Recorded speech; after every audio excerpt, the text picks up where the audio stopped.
Buenas tardes, jóvenes. ¿Me escuchan y ven lo que les estoy compartiendo?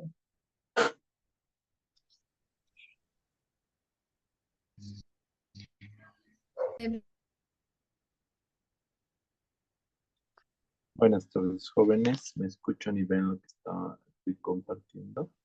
Buenas tardes, doctor. Sí, se le llega a apreciar. ¿En qué parte hemos quedado? ¿Qué habíamos visto el anterior martes? Hablamos sobre todo lo que corresponde a historia hasta la definición de bioseguridad y los complementos. Barreras de protección hemos llevado. Sí, barreras de protección, sí llegábamos. Lo que nos faltaba es medidas de eliminación, ¿verdad? Sí, doctor. Doctor, lo último que estábamos hablando era hasta las vacunas, creo, lo que recuerdo. Sí. Terminamos vacunas y empezamos con lo que es manejo de desechos. Muy bien. Gracias. Bueno, jóvenes, van a disculpar que te tengamos que dar vía virtual, pero así han sido las indicaciones. La verdad que a mí tampoco no me gusta mucho virtual, pero por lo menos continuamos con nuestro trabajo. En la bioseguridad hemos dicho que existen tres pilares: la universalidad, barreras de protección y medidas de eliminación de desechos. Cuando nosotros hablamos de las medidas de eliminación de desechos,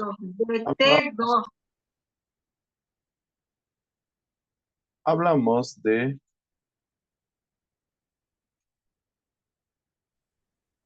hablamos de cómo establecemos una manera óptima de desechar todos los objetos o basura que producimos sin que corra riesgo el personal de salud y mucho menos el medio ambiente. Y para esto tenemos cuatro tipos de contenedores. Uno negro, uno negro, que son de residuos comunes. En estos residuos comunes se pone toda la basura como papeles, cartones, plásticos e incluso envolturas de comestibles, pero obviamente en el hospital nosotros no comemos todo esto: papel, cartón, plástico. En el basurero rojo nosotros desechamos todo material infeccioso, como ser sangre, mm, gasas de cirugía, apósitos, incluso órganos como un pie que hemos amputado, placentas, partes humanas o botamos en esto de desechos contaminados o infecciosos que son el rojo. Y finalmente tenemos uno basurero que se llama el de cortopunzantes. El de cortopunzantes, el verdadero, es de esta característica. Si ustedes observan, es como un contenedor de plástico que tiene diferentes bocas para poder introducir dentro. Hay de varios aspectos. Aquí hay otro. Hay de varios aspectos, pero son chicos y el orificio de ingreso es pequeño. Normalmente en los hospitales que actualmente utilizamos como estos bidones, que se les pone acá un rótulo de punzocortantes y se desecha. Entonces tenemos cuatro basureros: uno negro, uno rojo, uno cortopunzantes y hay uno extra que puede ser amarillo o azul o verde para desechos especiales, ya sea para desechos en radiología, laboratorio o en otros laboratorios. En, en la central de enfermería hay una caja también para desechar, solo en la central de enfermería, que tiene una apertura mayor arriba, que permite botar ahí todo lo que se va a romper, como ampollas, frasco ampollas, el equipo de venoclisis, la jeringa, no la aguja, pero sí la jeringa. Entonces, todo eso nosotros botamos y desechamos. Pero nosotros organizamos esta basura, lo acopiamos en el acopio intermedio, almacenamiento temporal, y de ahí, ¿a dónde lo llevamos? Ariel, ¿a dónde lo llevamos de ahí? ¿Qué pasa con la basura después de ahí?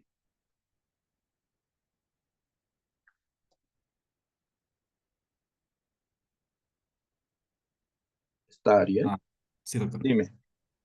Em, Creo que es un centro especializado para desechos.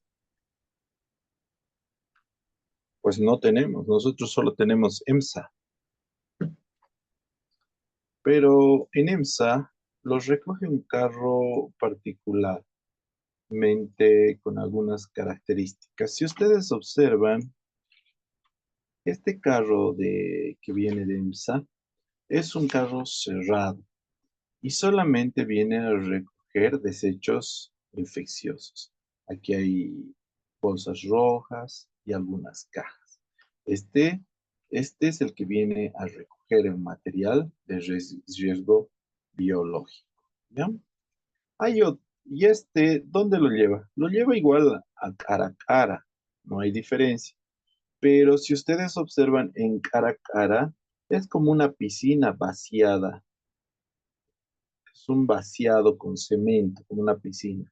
Se pone el material, se cubre con arena y cal y ahí se lo deja.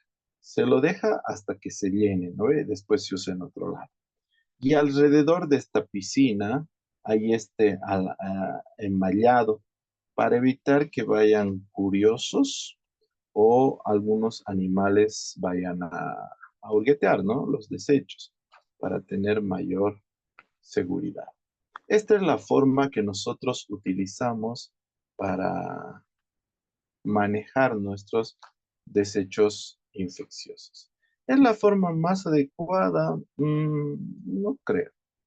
Existen otras formas de manejo de desechos que son, para mi pensar, son un poquito más Desde hace 60 años, AMB avanzados. diseña y Veamos. produce máquinas respetuosas con el medio ambiente.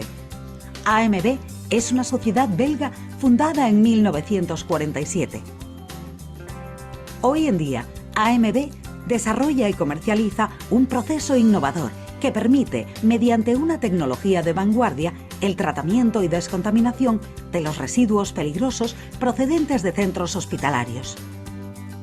AMB optimizó el proceso de descontaminación basado en el uso de microondas. Este sistema patentado ofrece una máxima eficacia porque los residuos son tratados integralmente y de manera homogénea.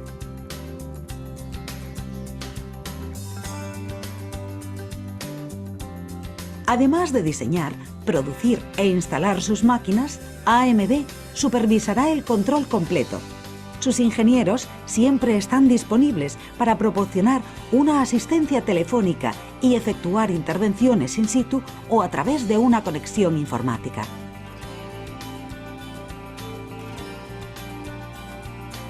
El Ecosteril responde a los problemas de evacuación de los residuos hospitalarios y a los problemas crecientes con leyes cada vez más estrictas en materia de higiene y medio ambiente.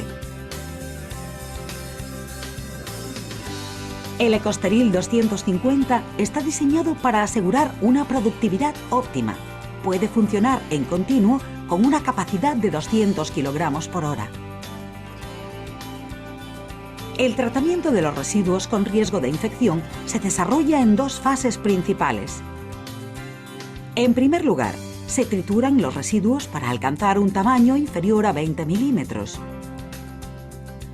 A continuación, se calientan a una temperatura de 100 grados aproximadamente y se mantienen a esta temperatura durante 1 hora, lo que garantiza la destrucción de cualquier microorganismo presente. Al final de este tratamiento, los residuos son comparables a la basura doméstica y pueden eliminarse mediante incineración o enterrarse según las normas vigentes para los residuos de tipo casero.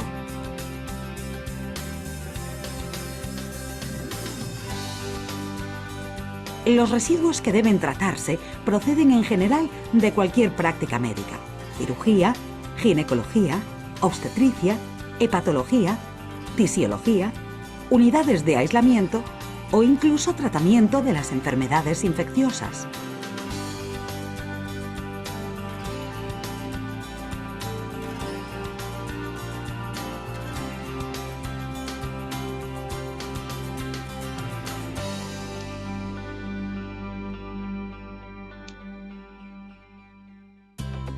Las dimensiones máximas aproximadas del Ecosteril 250 son 11 metros de longitud, 3,5 metros de ancho y 5 metros de alto. El contenedor de 750 litros está colocado en el contenedor de carga. El conjunto de las operaciones se efectuarán automáticamente desde la activación del proceso por el operador. El Ecosteril mide y registra el peso del contenedor y a continuación lo alza para verter su contenido en la tolva de alimentación. Un cilindro neumático abre la tolva en cuanto el contenedor alcance su altura. Una vez los residuos han sido vertidos, la tapa se cierra y la trituradora se pone en marcha. Se coloca una rejilla por debajo de la trituradora para obtener un triturado con un tamaño máximo de 20 milímetros. Esta trituradora patentada tiene una potencia de 37 kilovatios y posee 4 ejes con un sistema antibloqueo. En cuanto un residuo bloquea la trituradora, los motores se paran y arrancan en sentido contrario para evitar dañar los dientes de los rotores. A continuación, recuperan su modo de funcionamiento normal. Un empujador hidráulico patentado se pone en marcha automáticamente si los dientes de la trituradora no agarran de manera espontánea todos los residuos. Este empujador solo funciona si el controlador lógico programable lo solicita. La reducción de volumen supera el 80%, por lo que resulta imposible identificar los residuos. El triturado pasa a continuación a la tolva tampón, es decir, la tolva bajo la trituradora antes de pasar por el tornillo transportador que trasladará los residuos triturados a la segunda fase del tratamiento. Esta tolva bajo la trituradora cuenta asimismo con indicadores de niveles. El tornillo transportador es un tornillo de tipo espiral que lleva los residuos al túnel de microondas, donde se calientan a una temperatura de 100 grados centígrados aproximadamente. Los residuos tardan unos 3 minutos en pasar por estos hornos. Los hornos de microondas tienen una potencia de 12 kilovatios. El sistema garantiza un calentamiento integral de los residuos con un aumento de alta velocidad de la temperatura, sin producción de vapor y sin uso de agua o aceite. Los residuos llegan a continuación a la tolva de sujeción de la temperatura. Permanecerán en esta tolva durante 1 hora a una temperatura de 100 grados centígrados aproximadamente, obtenida a través de resistencias calentadoras. Tras esta etapa, la descontaminación está garantizada.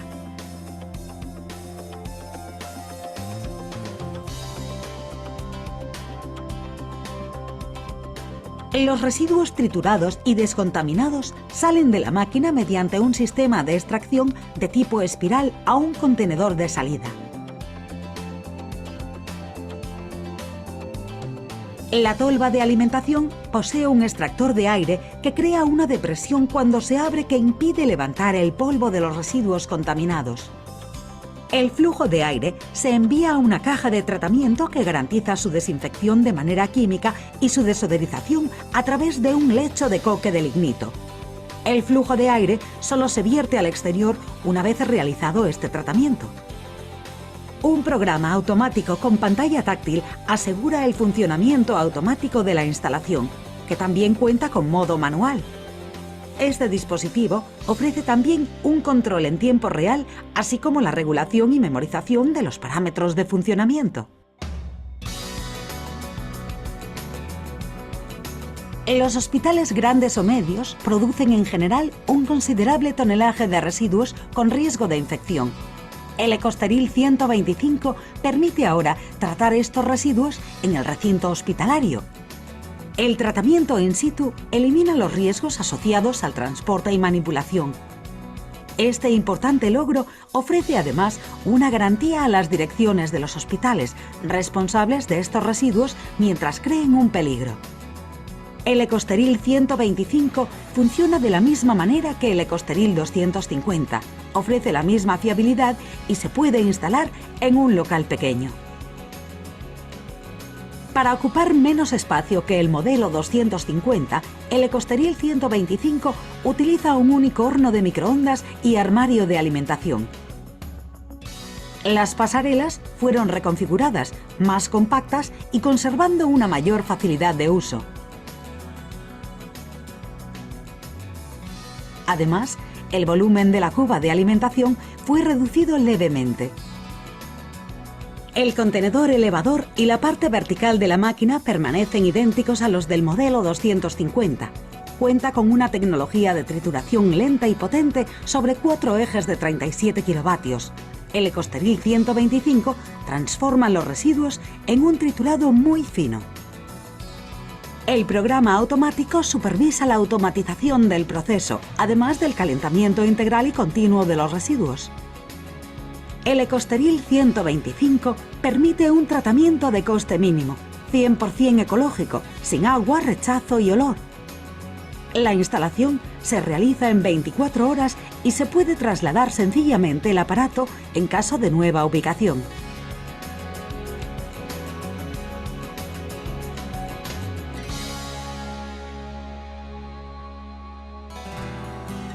Durante el tratamiento se verifica en todo momento la calidad de la descontaminación y se registran los parámetros cada 30 segundos. Ecosteril está aprobado y homologado por el Ministerio francés de la Salud y del Medio Ambiente, las autoridades europeas y el Instituto Pasteur.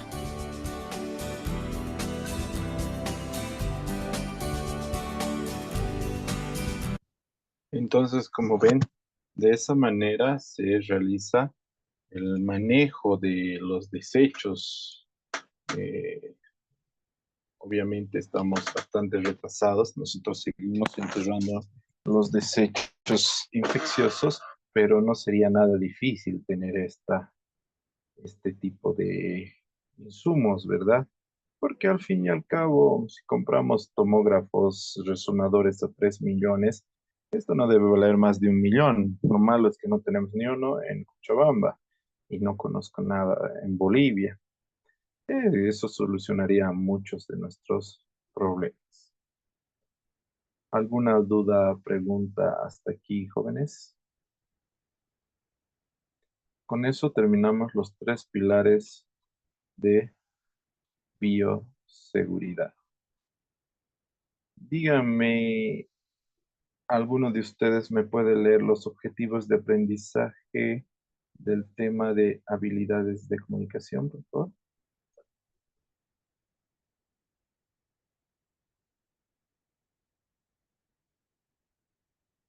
María René, lee, por favor. Está Está en la bien. página Dijo de... 54. 54. Ah, ya.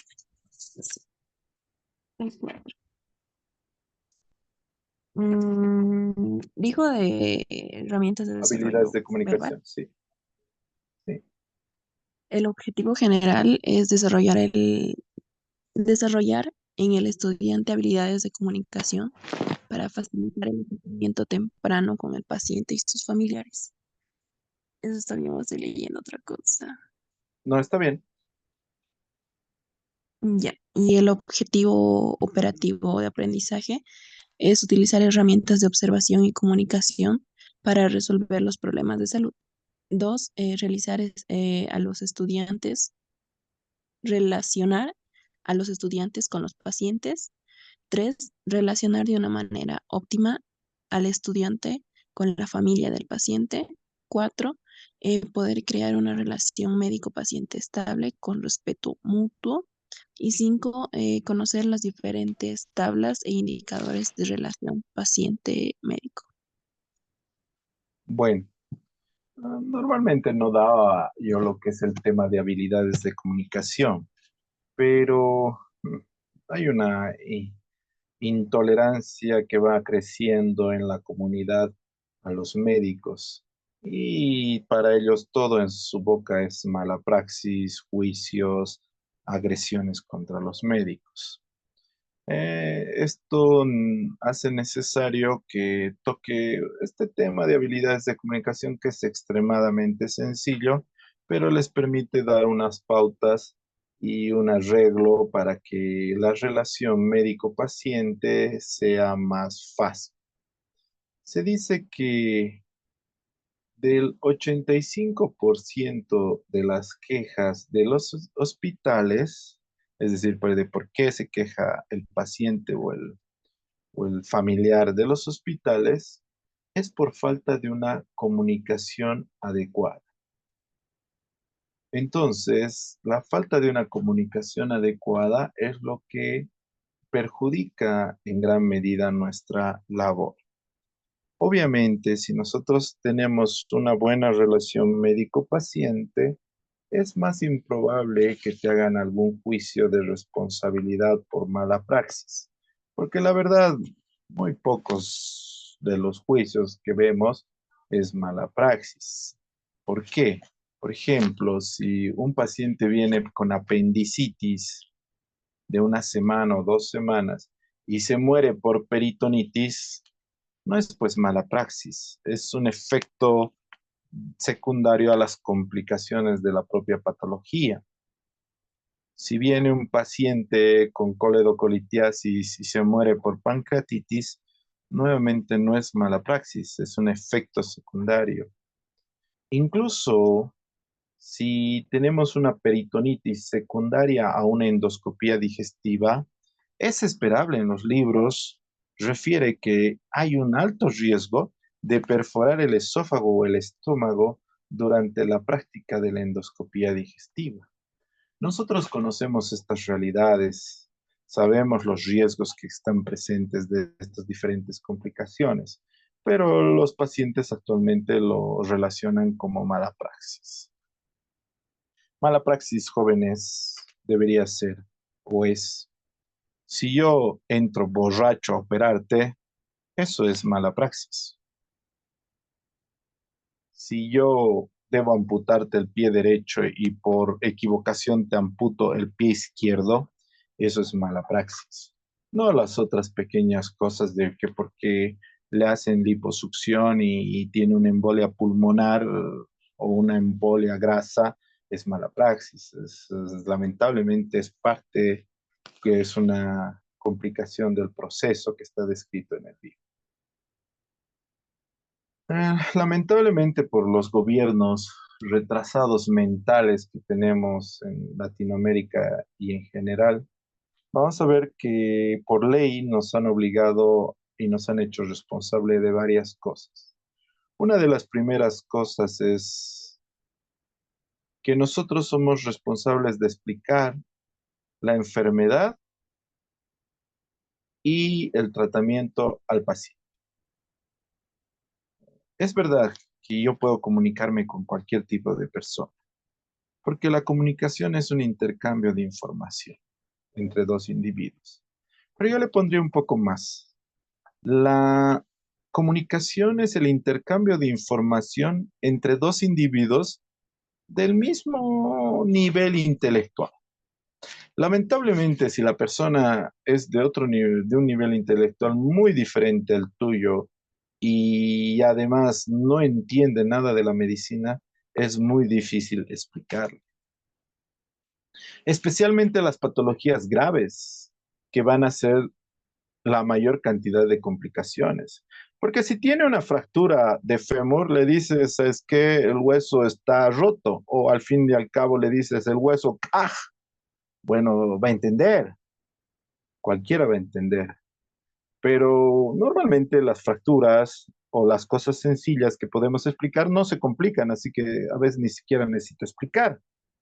Lo que sí se complica son las enfermedades graves. Lo que sí trae consecuencias de mala praxis, según los pacientes, es las patologías graves. Y lamentablemente estas patologías graves no entienden los pacientes y menos sus familiares. Por ejemplo, si tenemos una fractura de fémur, le puedo decir el hueso está acá y listo, entiende. Pero, ¿y si a consecuencia de la fractura del fémur ha habido una embolia grasa y le está causando las complicaciones y la muerte del paciente? ¿Cómo le explico al familiar que un émbolo de grasa ha salido del hueso del paciente, se ha metido por una vena y ha llegado hasta tapar una vía pulmonar, ha llegado al corazón derecho y de ahí se ha ido al pulmón y ahora está causándome una embolia pulmonar? Es decir, ¿cómo puedo explicar ese proceso? Ellos no entienden ni siquiera que dentro de la médula ósea existe gran cantidad de sustancia grasa. Ellos no entienden que porque ha venido sin inmovilizar el miembro, ha pasado la grasa a la circulación venosa y ha llegado hasta los pulmones. Va a decir, ¿sabe qué? Yo le he traído porque se ha roto su hueso. Yo no, cuando ha llegado ni tenía problema pulmonar. Algo este doctor le ha hecho para que su pulmoncito se arruine. Es decir, ¿cómo le explico? ¿Lo puedo volver sencillo? Sí, pero para personas que tengan un nivel intelectual adecuado.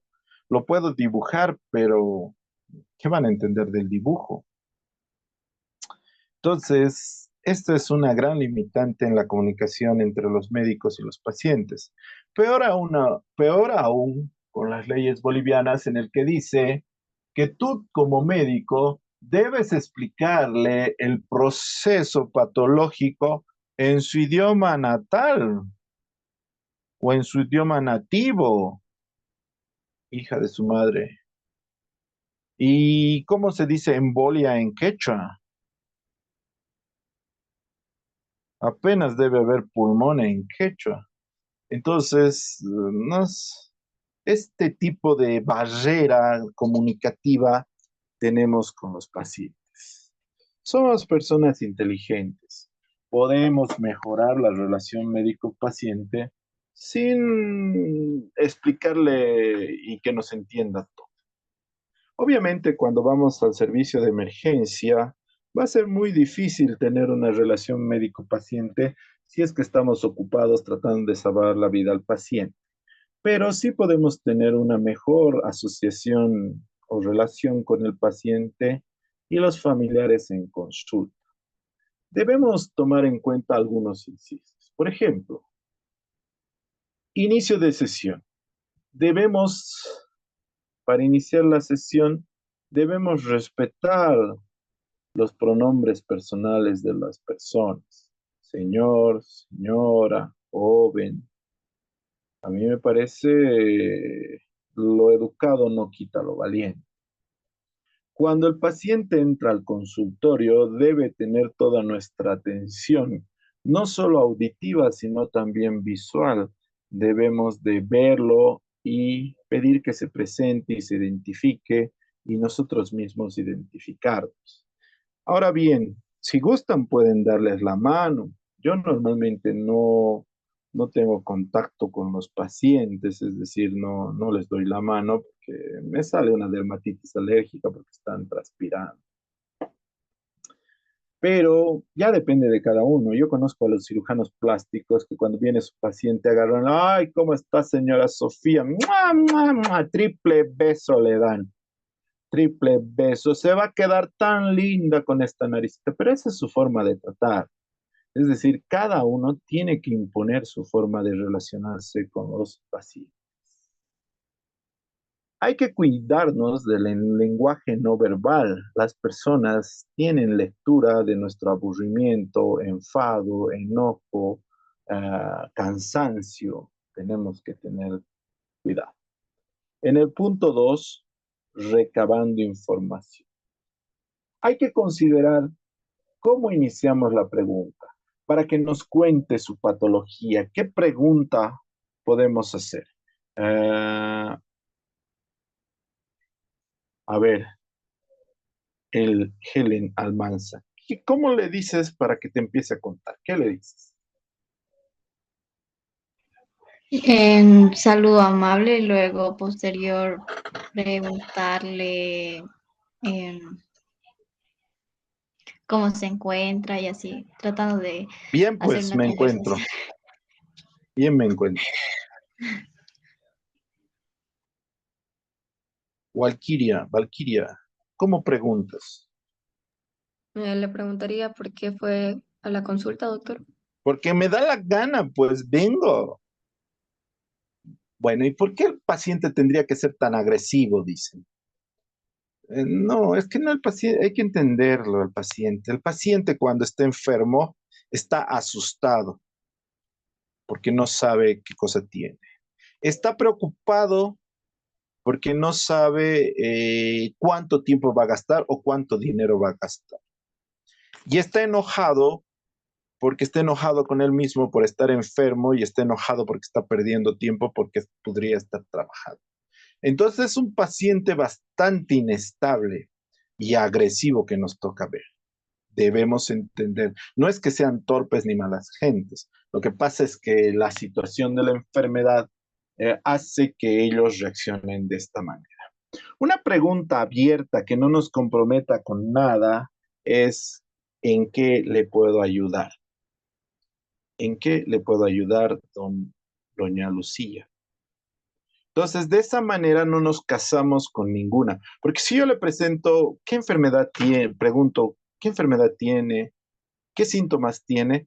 Hay enfermedades que hay que entender que son crónicas, como diabetes, presión alta, insuficiencia renal, que tienen grupos de apoyo, en los cuales les dicen, tú no estás enfermo, tú no estás enfermo, tú no estás. Entonces ellos cuando vienen a la consulta te van a decir, doctor, yo no estoy enfermo, solo tengo diabetes.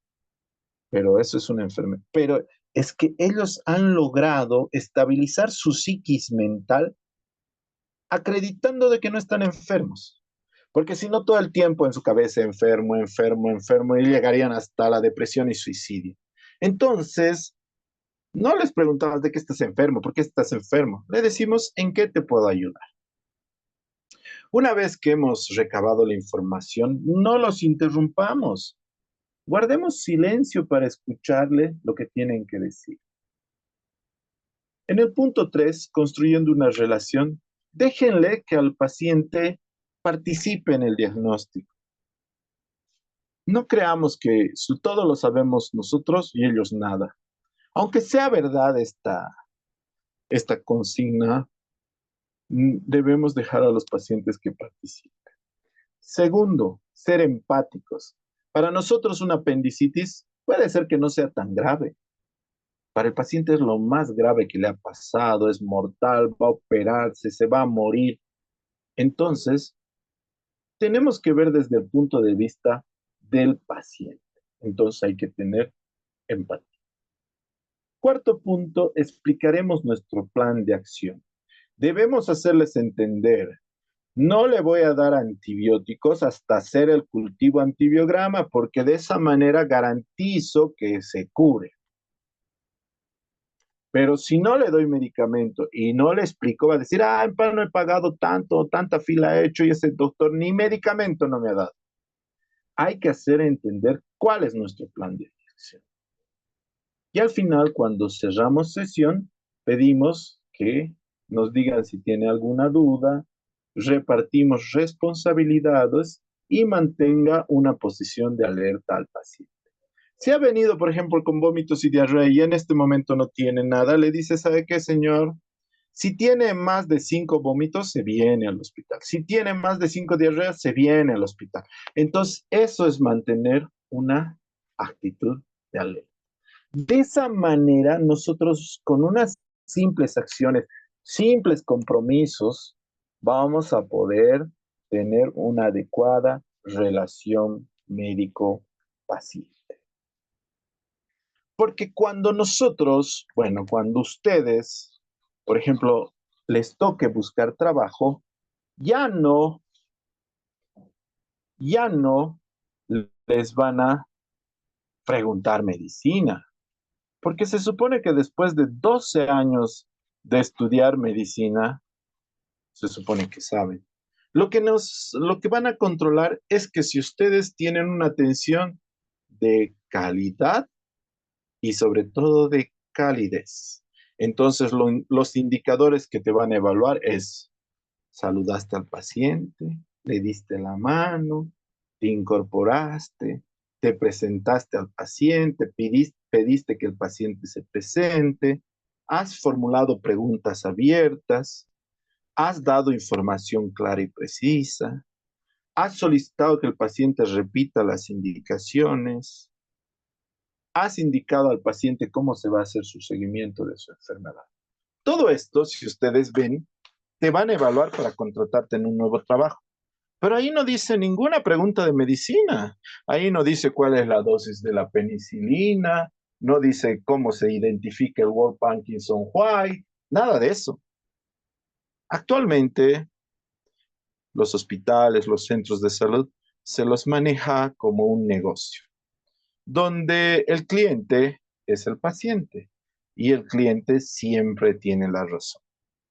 Entonces, como médicos, nosotros debemos cambiar nuestro comportamiento y adecuar a unas necesidades actuales, donde obviamente se necesita comprensión, afecto y buenas relaciones con el paciente. ¿Hasta aquí alguna duda, pregunta, jóvenes?